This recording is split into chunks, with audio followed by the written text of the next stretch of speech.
All right, so let's see you try that slow race.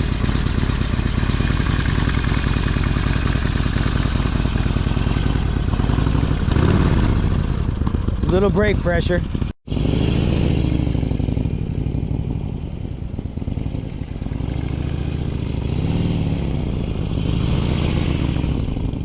Motorman here. Last week I had a private lesson with a young lady. She's only 4'10". She had some things going against her, height being number one. She's on a Sportster, which is a low bike. Still, she could barely touch the ground on her tiptoes. And she had the stock bars, which are actually way too far forward for her, plus forward controls. But with all that, she overcame, and she did so very quickly because she took direction. She listened to everything I told her, and you're going to see the results right now. Let me introduce you to Tennille. That's her name, as in the captain in Tennille. And as you can see here, she's doing a great job in the slow cone weave. We, of course, first start with the slow race. That was that little snippet you saw in the beginning. Kind of boring thing to watch, so I don't show it very much. And she said her main problem was making U-turns. Well, the slow cone weave has you dip in the motorcycle, and it leads you right into a 27-foot U-turn. Once I told her to turn her head and eyes and do it faster and turn the head further, she got it almost immediately. Half hour spent on that exercise, we move on to the offset cone weave, and this is a series of quick left turns and right turns. You might find something like this on a severely winding road like the Dragon, where you've got switchbacks. The technique here is exactly the same, and you got to use that head and eyes, otherwise you're not going to make it through, we call them gates, between the green tip cone and the orange cone. She did a great job, took to it right away. And as you can see, she really has to stretch to reach those bars. But of course, I don't have extra handlebars here. Look at that head turn. She's looking for that green cone. It's beautiful. She finds it immediately and takes her right back to it. Remember, the bike goes wherever you look. The faster and further you turn your head and eyes, the better. Once she gets familiar with this, we add some circles to this exercise in the first two gates.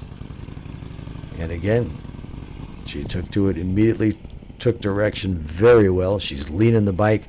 She's got enough throttle. She could use a tiny bit more. Now here we move on to the intersection, and even the very first time through, she gets the idea. She's looking for that green tip cone. As soon as that U-turn is completed, she already is looking in the next leg for the next green tip cone. If you wait till you make that right turn, yeah, you're going to wind up on the wrong side of the road. But that's not the case with Tennille. She did so well. I was actually proud of her, and I think she was proud of herself. I believe she didn't think she was going to do as well as she did. Now in this exercise, once the rider gets familiar, we of course add circles to it. And the reason we do a lot of circles is because it forces you to use your head and eyes. That's against your instincts. So we got to turn head and eyes into your instincts. And that's what we do here. Plus you got a quick transition, you're practicing your U-turns, and once you get down, and most people do much better to the left than to the right, so this is a great exercise to teach you right-handed U-turns.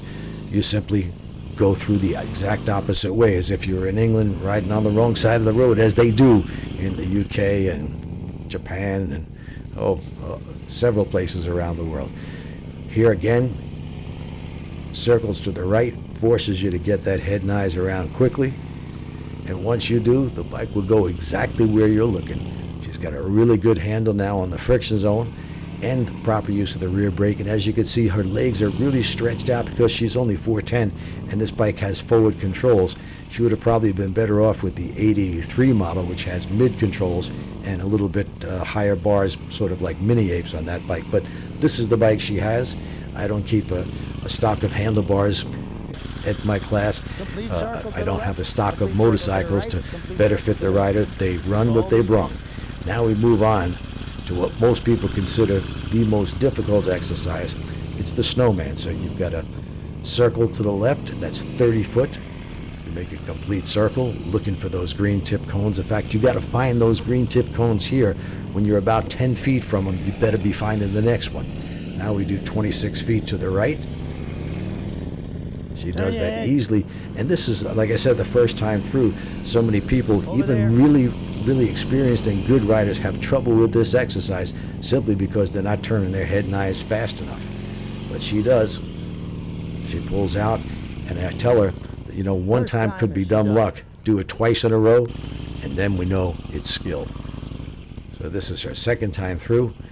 Actually picked up her speed a little bit, which is a very good thing to do, because if you get below 5 miles an hour, that's when the bike can fall over. Below 5 miles an hour, gravity is pulling you down and has more force than the force pulling you forward. Anything above 5, and it's just the opposite. The force pulling you forward overcomes the gravity. And here she goes through this. I mean, it's just a beautiful thing to see, especially with a little bitty thing like this. Did a great job.